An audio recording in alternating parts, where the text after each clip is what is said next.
For today's video nga ay gagawa tayo ng tatlong masasarap na klase ng salad. Pas muna tayo sa kakanin at masasarap na ulam.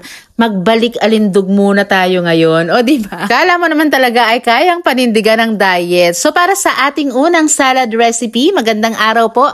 Dito gagamit tayo ng lettuce or kahit ano yung mga paborito nyong gulay na pang salad. Sa salad naman, hindi naman natin kailangan ng exact measurements ng mga vegetable na gagamitin. Basta ilagay nyo lang kung ano yung paborito nyo. Wala naman po tayong strict na diet na sinusunod. Pero syempre, ang pagkain ng sariwang gulay na hindi na niluluto kagaya ng mga salad, dapat inuugali rin talaga natin dahil maganda sa katawan. Bale, itong video na to, 2 years ago na to, sa Hong Kong pa. I-re-upload natin, natabunan na kasi. Malabo nga yung quality pero carry pa naman.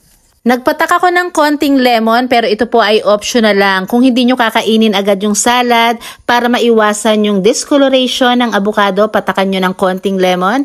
Then slice lang natin. Bite size lang. Maglalagay rin ako rito ng 1 piraso ng itlog. Pwede rin naman yung mga canned tuna in water or in oil. Depende po sa gusto nyo.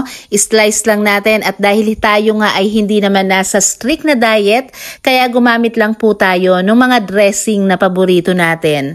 Etong dalawang dressing na to ang pinaka-paborito kong ginagamit. Pero kung nasa strict kayo na diet, pwede naman pong ang gamitin nyo ay lemon juice, olive oil, lagyan nyo ng salt and pepper. At bago tayo mag-proceed sa ating next salad recipe, pakipusuan na po agad itong ating recipe kung nanonood ka ngayon.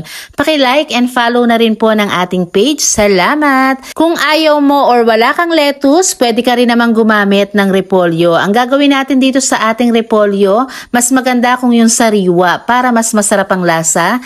I-slice natin ng maninipis. Kung kaya talaga natin yung parang pang-coleslaw, mas maganda po kung ganito kanipis ang ating gagawin. Itong aking pipino masyadong malaki to. Kalahati lang yung gagamitin ko at yung kalahati pwede nating ilagay muna yan sa fridge para sa ating next salad recipe. So bali dito inalis ko yung ibang balat, then ididisid ko lang to. Pwede rin namang wag nyo nang alisin yung buto. Sa paghihiwa naman, bahala na kayo kung paanong paghihiwa ang gusto nyo. Kung gusto nyong mas liitan pa ay pwede naman. Matanong ko lang, ano po ba ang paborito nyong gulay na nilalagay sa salad? Ang sagot, pakilagay naman po sa comment section. Salamat! At syempre, masarap din ang salad kapag may kamatis. Kahit anong klase ng kamatis, pwedeng gamitin. I-desid mo rin, pero pwede namang wag mo nang alisin yung buto. Hindi naman tutubo sa tiyan mo yan. So dito, in-slice ko lang ng paganyan. At ito yung isang pinaka-paborito kong nilalagay sa salad. Nako, kung meron lang rin at mura ang avocado, talagang hindi ito nawawala sa salad bowl namin. Bali, ito nga ay binigay lang sa nanay ko. Yung iba kinain ko na, nilagyan ko ng asukal. Tapos yung iba ginawa na naming ice cream. At eto, meron pa akong mga natira na pang salad. Ilalagay ko na to lahat kasi paborito rin naman to ng mga anak ko. Hindi na ako nagamit ng gloves kasi malinis naman ang kamay ko. At syempre kami ang kakain ito kaya dapat laging malinis tayo sa ating mga niluluto. Dito maglalagay rin pala ako ng kani or yung imitation crab meat. Meron akong ilang piraso, bali ito nga ay binabad ko lang sa mainit na tubig. At itong salad dressing na gagawin ko, itry mo to dahil simple lang pero sobrang sarap. Mayonnaise, mag-add ka ng konting honey, mag-squeeze ka ng lemon juice dyan. Tapos lagyan mo ng 1 clove ng garlic, gadgarin mo o kaya garlic powder. Mix mo. Nako, itry mo to dahil sobrang sarap talaga. Then, pagsamasamahin na natin dito sa ating plate. Sa salad po, kung hindi naman natin agad kakainin, pwedeng i-separate natin yung ating dressing. Kasi kapag hinalo natin, tapos hindi nga natin agad kakainin, magtutubig po to, kaya parang magiging malabsak or malambot yung ating salad. So, pwedeng maglagay lang tayo ng ganyan, tapos lagyan natin ng dressing.